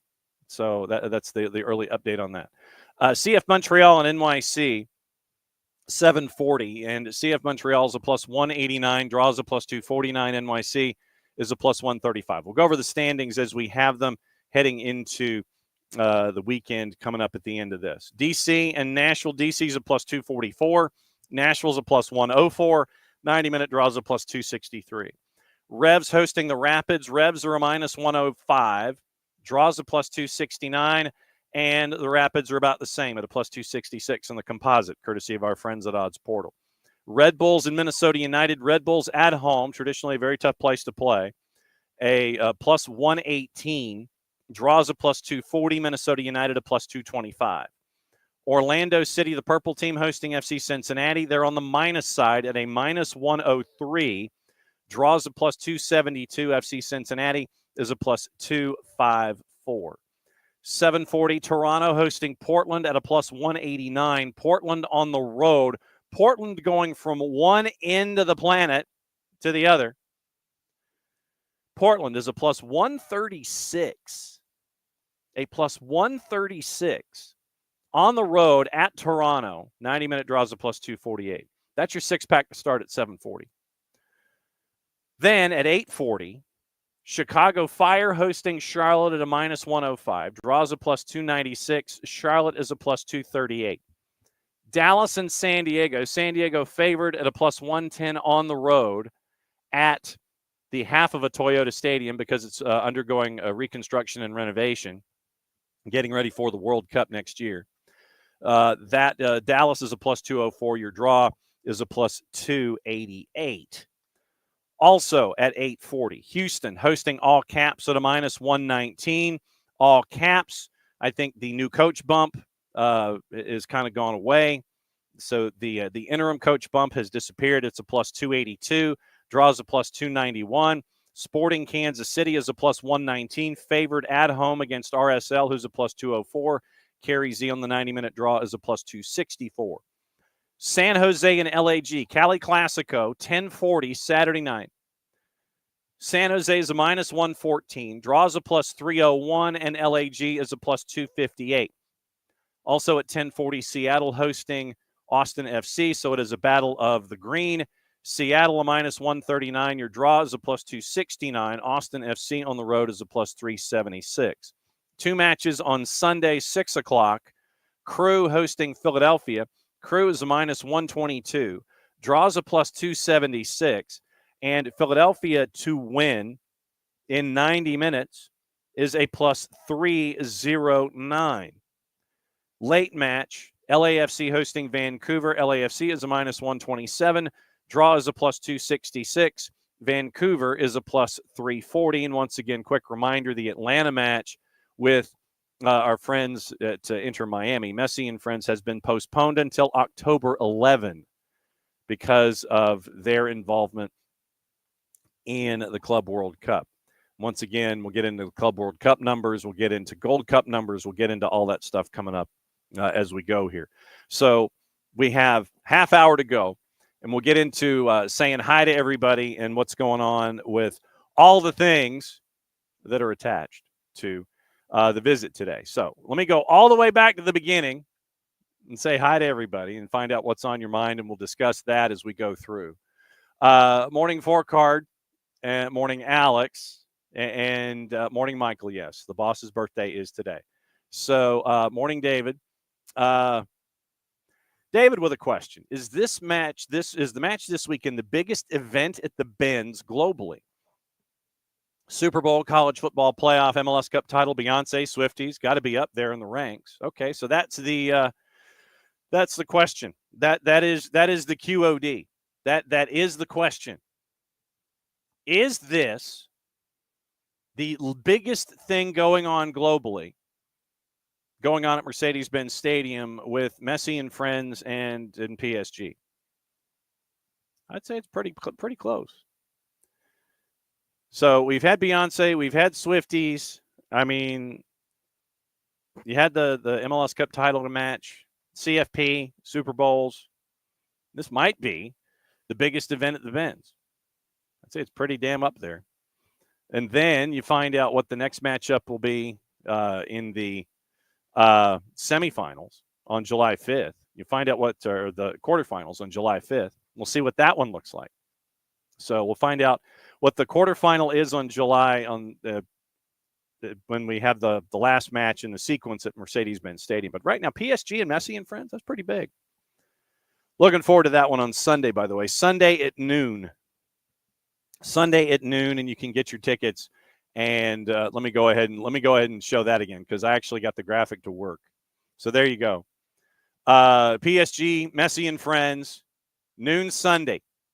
Noon Sunday. FIFA.com/tickets. And then don't forget, Tuesday, late night, it is Dortmund and Monterrey, 9 o'clock, FIFA.com/tickets. So once again, Dortmund, Monterrey on Tuesday. We'll hang on to that one. But once again, PSG, Messi, and friends. Did I mention PSG and Messi and friends? FIFA.com/tickets. So that's pretty out there to have Messi and friends and PSG. You can catch it on DAZN because you can subscribe to DAZN and watch all the matches on DAZN for free during the tournament. But we would encourage that you go down and see PSG and Messi and friends at noon on Sunday at Mercedes-Benz Stadium. So very, very cool stuff there from our friends at FIFA. So, yeah, I mean, I'd say it's pretty close. I'd say it's pretty up there that it is, in fact, one of the biggest things going on. All right. And so let's see. Morning, Abby. Yeah, for the matchup, for the matchup involving Palmeiras and Botafogo, wear baby blue. Just wear something else. All right. So Abby's got to go to the Benz prior to the match because I think her volunteering is done. Happy Five Stripe Friday, everybody. Yes, PS good. And Michael's got to be there at 8 o'clock. So do we. We've got to be in there between 8 and 9 to record our pregame content. It is T-4 to T-3. So the things that that we are allowed to do during the Club World Cup, you've got to be there from T-4 to T-3 to do it on the field. And then after the match, you can kind of do it in, that big like 4 o'clock in the afternoon. But it is an 8 or a 9 hour day by the time you're done. So, yep, doors open 3 to get stuff, planning on being there early. So, yes, lots of shots apparently last night at Fido. Oh, I was thinking shots of like that they had cutaways. But no, as I was looking back, Abby says lots of shots last night at Fido with the WNT scoring. Initially, I was thinking they had a camera inside Fido, but then I remembered looking at the American Outlaws Instagram page, and then it's like goal, and then people had like shots of some really scary looking liquid that was attached, and I'm like, ugh. I'm sure there's a lot of hurting people who were at Fido last night. Once again, 4-0 win for the U.S. national team, the U.S. women's national team, and Emma Hayes. They've got Ireland again this weekend. We'll catch up with Bart Keeler at 10 o'clock on Monday morning to discuss. Yes. Does Ireland have a Colorado? That's a good question. Does Ireland have a Colorado? So let's check highest elevation. All right, so here we go. Highest elevation in Ireland. If I could spell the word elevation. So in Ireland. Okay, so highest elevation in Ireland is Carantahil, highest mountain at 3,400 feet. So Carantahil, but it literally is just a mountaintop. I mean, it looks like something that you would have seen at the end of Highlander, the original movie, not the second one. Carantahil, so it's Tuathal. So it's Tuathal. Tuathal's Sickle, the highest mountain in Ireland, 3,400 feet 6 inches, on the Ivora Peninsula in County Kerry. So the highest elevation in Ireland is at 3,400 feet. So 3,400 feet elevation in the U.S. All right, so 3,400 feet in the elevation in the United States. What's at 3,400 feet? 3,400 feet. So 3,400 feet. Something close. Give me something close. As I'm scanning down. Okay, so Hoy Crest in Maryland is at 3,370 feet. Mount Greylock in Massachusetts is at 3,400 feet. Highest elevation in Georgia, Brasstown Bald, is 4,784 feet. So if you went up 75% of Brasstown Bald, that would be the highest point in Ireland. something like that. Hoy Crest at 3,370. Mount Greylock in Massachusetts, 3,489. Looking for White Butte in North Dakota at 3,500 feet. Mount Davis in Pennsylvania at 3,200 feet. Sassafras Mountain, South Carolina, 3,554 feet. So my guess is that's kind of close to the edges of the Appalachians more than anything else. So 3,400 feet, you're looking at Mount Davis in Pennsylvania, something in the Marianas, North Dakota's White Butte, stuff like that. So 3,400 feet, highest elevation in Ireland, the Coranta Hill. And so that's what that's by comparison, that would be the Ireland of Colorado. They don't quite go to 5,200. Let's see. Morning Lokeville, Morning Ropes. Let's see. The homegrown, and Abby, to the point that we've been making, homegrowns and the former twos players, heart of the team. I think so too. And the fact that you've got Efren Morales learning on the job. Noah Cobb, who is one of those presences. And that was why specifically as a defensive player, I wanted to bring up Noah as an example to Parkey and find out what Parkey, the mentor, was seeing in that and what Parkey, the Atlanta United alum, was seeing in that from Noah Cobb. And Abby, you're not the only one who wants to see all the young ones on the field at the same time. It would be a great experiment. And it's Brad with his arm around Ephra, and really, yeah, he could be his dad. Let's see. So I don't think, Abby, that they just get rid of the players they just got in the last window. I don't think you're that much of a turnaround and put some players on the block that they just got. There were, and once again, I will say this, and I will say this, I will say this. As we get closer and closer and closer into the window, and when we get into the secondary transfer window, check your sources, check your sources, check your sources. Legitimately, check your sources. Because you've got all of these folks that are wanting to put their name out there on social media. Was it 2 weeks ago where someone just had that one-liner about Pedro Amador and the UAE for like $3 million? Guy's got a lot of followers, but I needed to go down that rabbit hole and see what his history is when it comes to calling shots with players and transaction and change and things like that. I need to see a track record from somebody like that. Yes, he's got 5 figures to the left of the decimal in followers, but I want to see more of a track record from stuff like that. There were the reports in the British papers that folks were interested in Latte Lot. This was about a month ago when teams were being relegated or being promoted or trying to solidify themselves in the EFL Championship.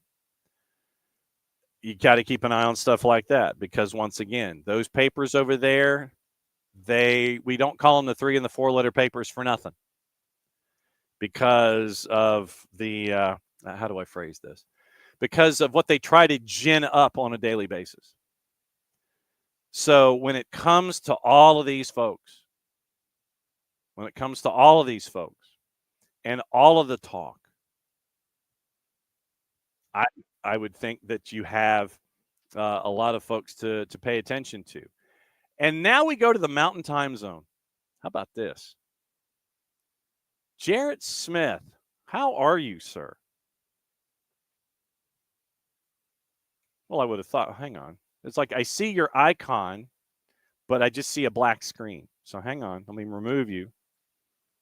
All right. Let me try it again. Let me see if things change because I see your icon. No, that's weird. That's odd. Log out and log back in. And so that way, give me your Irish. Give me your Irish goodbye. And so let me see here. All right. Take 2 with Jarrett, hopefully. Okay. All right. We got the icon. All right. So talk. And let's see if we can hear you. I don't speak on command. Well, if you didn't, I guess I do. If you didn't, if you didn't speak on command, then we wouldn't know if your microphone was working from Utah. Yeah, it's true. So a lot of folks want to know How are you, and what is it like out there? Dry. It's nice. No, I'm fine. We've just been getting settled in. So I took time out of settling in and like getting things done to watch Wednesday night, and should have just settled in and gotten things done instead. Yeah, I know. That seems to be the prevailing thought in a bunch of different places. Yeah. It is what it is. Yeah, and it's a matter of things have to get fixed, and this isn't a take your car to the shop, they lift it up and change the oil kind of thing. So yeah, no, it's a little deeper and different than that. And the fact that we got Michael Parkhurst and Dax McCarty to discuss it this morning on Friday, to have two alums discuss it, I thought it was important, and I thought it was interesting to have their thoughts in all of this. I mean, I agree, because like we can sit here and give our opinions on it, but those guys have been in the trenches, both good and bad. Mm-hmm. Like Michael Parkhurst lost a lot of MLS Cups. He got to a lot, and he only won one of them, and it was in Atlanta. Yeah. He's been on good teams and bad teams. Same with Dax. Mm-hmm. He's been on good teams and bad teams, and they've seen a good locker room. They've seen a bad locker room. Their opinion matters a lot to me on this. Yeah. And when you get to see what they see through their eyes, I know that Dax is looking at the transfer window and trying to see who may or may not have value in the big guns and that kind of a thing. He is still maintaining that you probably need to bring in some experience at the back. I would disagree with him and his assessment about a 6, because I think that what we've seen from Bartosz Slisz and from Jay Fortune and or Tristan William-Ba, when they're healthy, I think that that is a place where I think there is some promise. So I think that Dax is looking at bringing in some folks in the summer window. But to your point, I think that this next month, and to the point that Dax made, I think that this next month will be interesting. Just from an analysis standpoint, I'm not taking the wins and looking at wins and losses. I'm looking at this next month before you get to the transfer window, and that's what I was talking about before you came in,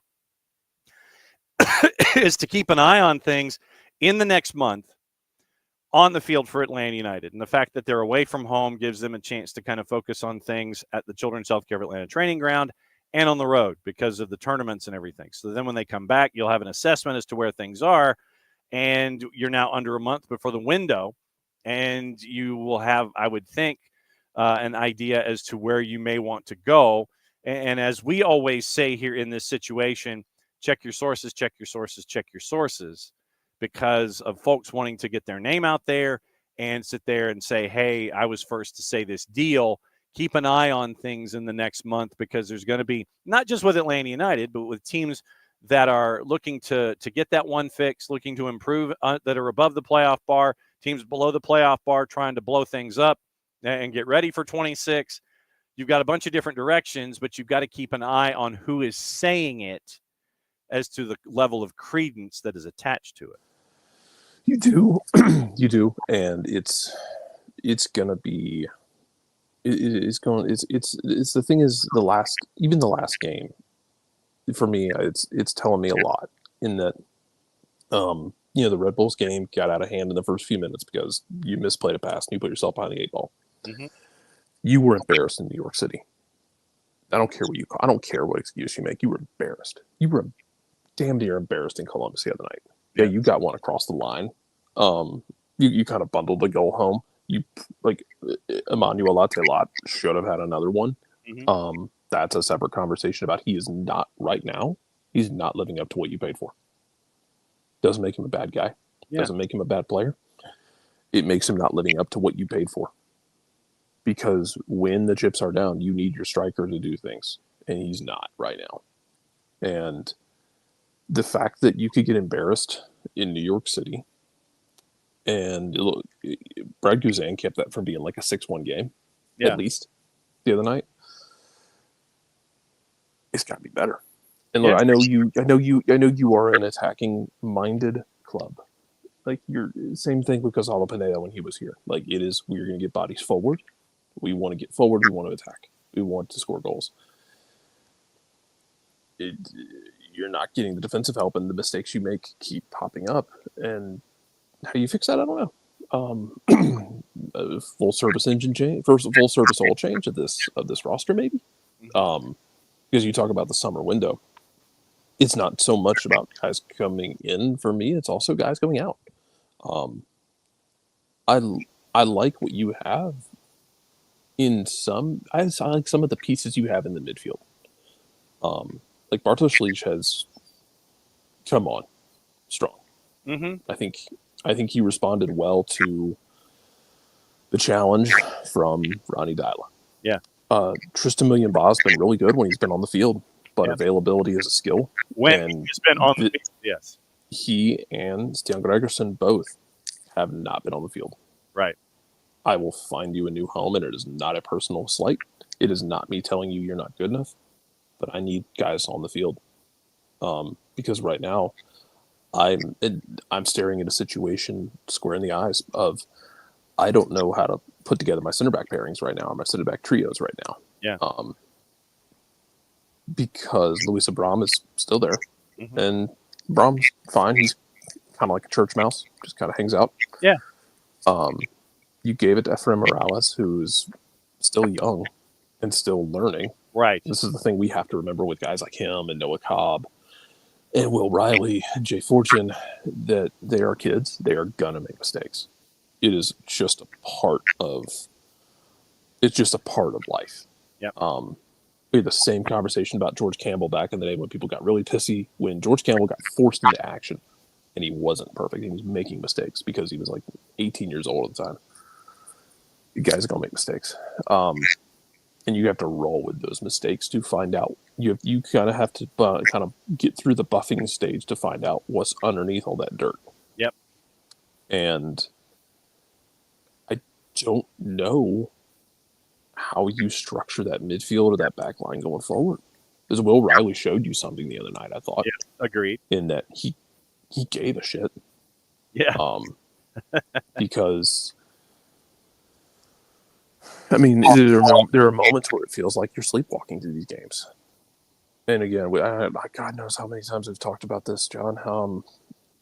I don't know how many times you need to have the kids come in and provide some sort of spark. And game state plays into it. I get it. Columbus took their foot off the gas a bit. Yeah. But like even down 3-0, where you got kids who are like basically you could point Will Riley in a direction and go fetch, and he'll go do it. Yeah, it's great. Love to see it. At some point, just play all the kids and see what happens, man. Yeah, because if you're going through the process of this is my job to put the best team out there, and you're putting your veterans out there and they're not getting it done, then at what point do you just put the kids out there and say, well, what I think is the best 11 is not doing the job, so I'm going to have to change what I think is the best 11. Having the update on Jay is he's probably out for the year. Yeah. His foot broke. Yeah. There's a really shitty tackle against Saudi Arabia. It was completely unnecessary. It was off the ball. He wasn't about to receive the ball, and he basically got wrestled down like a baby steer. Yeah, he got hog collar. Yeah, he just got collared down. It'd have been 15 yards in the NFL. Yeah. His foot got twisted underneath his body. It was crap. The fact that there wasn't an immediate receipt given was amazing because he broke his foot. Maranchuk is improving. I agree. Like Maranchuk has been better. He's been a lot better since you moved Miguel Almiron out of the midfield with him. But yeah, Manuel Latelat, Miguel Almiron, two of your big earners, along with Maranchuk, have not been good enough. Like you're paying Manu for more than that, and it feels callous and like very sea level to come it to dollars and cents. But when you're paying a guy, when you paid that much money and he's not producing, he's got to produce. Yeah. Miguel Almiron is just we talked about it when he came here.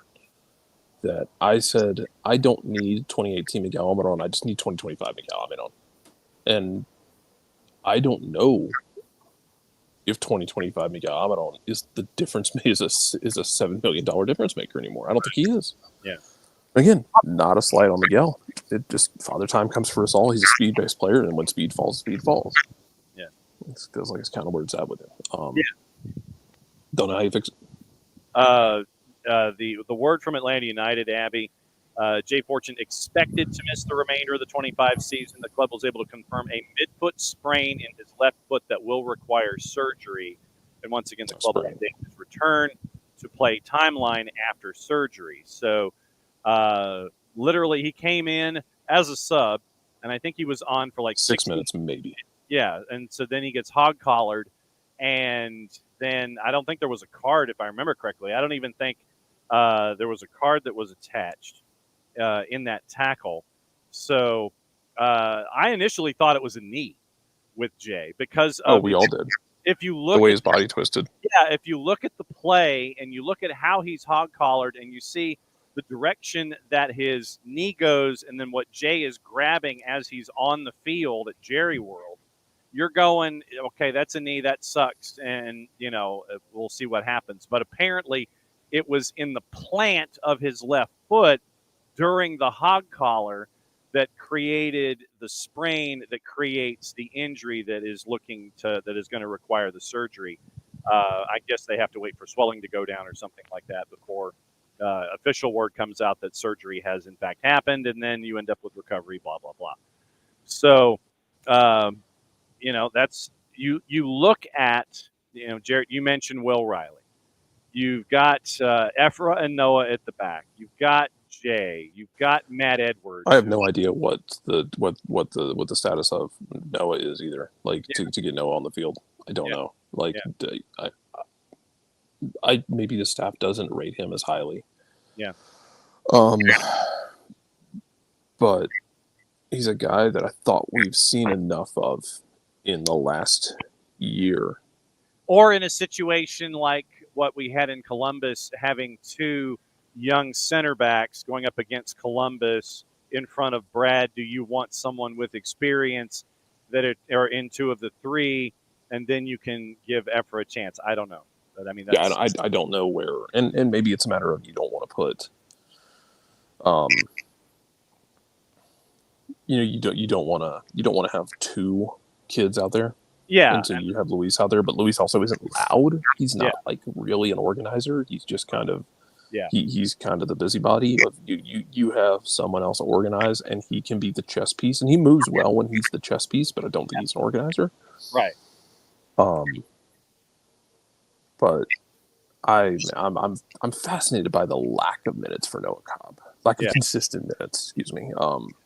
Because especially as we get into the second half of the season, and look, we talked about this last year when Atlanta was outside the playoff picture, and I vividly remember talking about how you don't look at the playoff picture. Don't look at the playoff picture. It doesn't matter until the last few weeks. When you have like 5-6 games left and you can start doing the math. And you're in a similar situation right now, but the gulf is wider, and it doesn't feel like the turnaround is coming. Yeah. Like, to be blunt, like it doesn't feel like you have a long road trip. There's going to be tough road games. It does not feel like this roster is in the right mindset to turn this around. And they've shipped and lost so many home games that it doesn't. Anything is possible. Yeah. Don't get me wrong. It doesn't feel tangible to do it.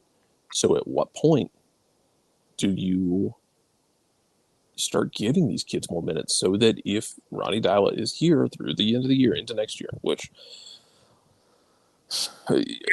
Garth Lagerway talked about Ronnie Dyla in a way that I thought kind of freed him up to be more of a hard ass in a good way. And we saw it in two of those results at home, where he gave him a vote of confidence, and it wasn't like the dreaded, athletic director vote of confidence necessarily. If he's going to be here next year, I don't know at which point you just start tinkering with things and say, screw it. if we're not going to make the playoffs this year, I need to see what I have coming in next year of guys who are still on contract. And so, I mean, Abby, to your point, Ronnie has been, how do we say this, vocal about his desires and what he has said post-match. And so I would imagine that also applies to the Children's Healthcare of Atlanta training facility, where he's trying to get things out of players. So I don't think Ronnie is holding back when it comes to his assessments. I don't think he's wired that way, especially if you listen to post-game comments where he is discussing his lack of his amount of displeasure toward effort or toward play in losses. And so I think that Ronnie is as frustrated as anybody else. And Jarrett, to your point, I think that once Garth gave that particular when Garth gave that soundbite, that interview that was attached, and it pretty much was like, okay, so Ronnie isn't going anywhere, so now the shackles are off. It wouldn't, whatever form you want to say that they were in, and now Ronnie can really try and get his messaging across. I'm, like I said, I will be keeping an eye on that messaging and how vocal Ronnie is in his displeasure when it comes to post-match and when it comes to what he's looking for from the players now that he got that green light, as you say, from Garth, Jarrett. And to Abby's point, like Ronnie can be a mean cuss when he has to. The thing is, and this is going to, for me, it keeps coming back to the roster, in that we saw the documentary last year. You saw that Gonzalo Pineda, for as nice of a guy as he was, very salt of the earth gentleman, he could also be a mean SOB. And he could yell and kick and scream and throw things and get mad and light fires and try and light fires. Ronnie can do it too. They are different personalities. Rob Valentino, of course, is a different personality as well. You've had 3 different coaches, one interim, 3 different personalities in that locker room in the last calendar year. If all 3 of them are having trouble lighting a fire and getting this team to show heart consistently and to show fight consistently, it doesn't mean they're not running, doesn't mean they don't care, that they don't want to win. But to not get consistent fight out of them when 3 different guys are having that problem, that tells me it's not the coach. Does that mean Ronnie Deila is absolutely the perfect coach for it? I don't know. I like Ronnie Deila as a coach. He's had success in multiple places, including this league. He's lifted hardware in this league in a weird year, but he lifted it nevertheless and did it on the road in Portland. It's, for me, it keeps coming back to this roster, and you got to ask questions about how it was built and some of the people in it. And this summer window, if you want to just purge the summer window, I'm not going to tell you no. And there are very, very few places on that roster where I am going to look at somebody and say, no, definitely keep that guy. Because on paper, and when you crunch the numbers, it looks like it should work.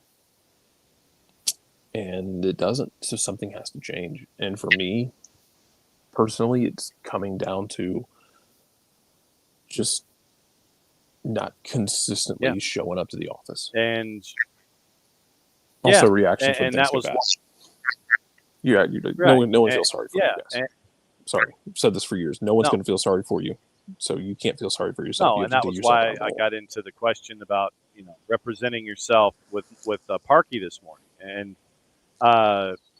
trying to do what you can in these situations, and knowing that you've got a lot of work to do, and making sure that when you have a Noah Cobb do what he did coming out for the second half, you're seeing that it's Noah Cobb that is doing that, who is not in the starting 11, and he's the guy who's in the pile, and he's the one who's trying to get everybody, jacked up and dapping everybody getting ready for the second 45. And so I think that those kinds of things, and asking the veteran players like we had on this morning, like Dax and Parkey, about these kinds of things and about younger players, what their thoughts are when it comes to having all of this young influence that is out there, that you're wondering at what point do you sit there and say, okay, let's figure out, and maybe it is in that transfer window, as you say, Jared, where it's like, okay, we have this month away from everything because of the Club World Cup. As we get ready for Leagues Cup and the matches, you have hang on, let me get the schedule, and because I had the schedule up, and so of course, what do? I knock that tab out. You've got the game in DC, you've got the game in Toronto, then you come back for 3 at home, Chicago and Charlotte, 2 matches in 4 days, 16th and 19th, and then the transfer window opens up before the home match against Seattle, and then you go into Leagues Cup against Necaxa. So you have 4 matches to go before the transfer window opens, 2 on the road, then you're back at home for 3, and then Leagues Cup starts. And so you're looking at those 4 matches to figure out, okay, where are we, and then what do we need to do going forward? So I'm looking at DC and Toronto and Chicago and Charlotte, and then figure out where things stand. And this is where I'm at with Abby as well, is that, like, give me all the kids, because you're running out what you think is your best 11. And I get that changes with Jay out of the equation. But you're running out what you think is your best 11, and you're giving up 3 goals a game. Mm-hmm. Yeah. Give me the kids and see what happens, because your best 11 isn't good enough right now. They're not playing as a unit. They are too. Cayman Togashi is still hurt, Abby, as well. I have been clamoring for Cayman Togashi to be a part of this, but unfortunately he's banged up. But I'm fine with just running the kids out there, because you're not getting results. You're not getting performances. You're not getting 90-minute performances. Let me rephrase that. 45 minutes was better. The second 45 against Columbus was better. Game state played into that. Changes played into that. And Columbus kind of took their foot off the gas. But the performances need to be better, and the bravery needs to be better. Like, they still look like they're terrified, and I don't get it. Jason's talked about this. He's never seen a team that looked more different from the training ground to a game. That, you watch them in training, they look like one team. You watch them in a game, looks like a completely different group of human beings. What we saw in preseason was entertaining. Like, they were good in preseason. They were aggressive. They were sure of themselves when they got into the final third. Guys moved with purpose. Guys tried to get into the right spots. They were aggressive. They scrapped. They fought.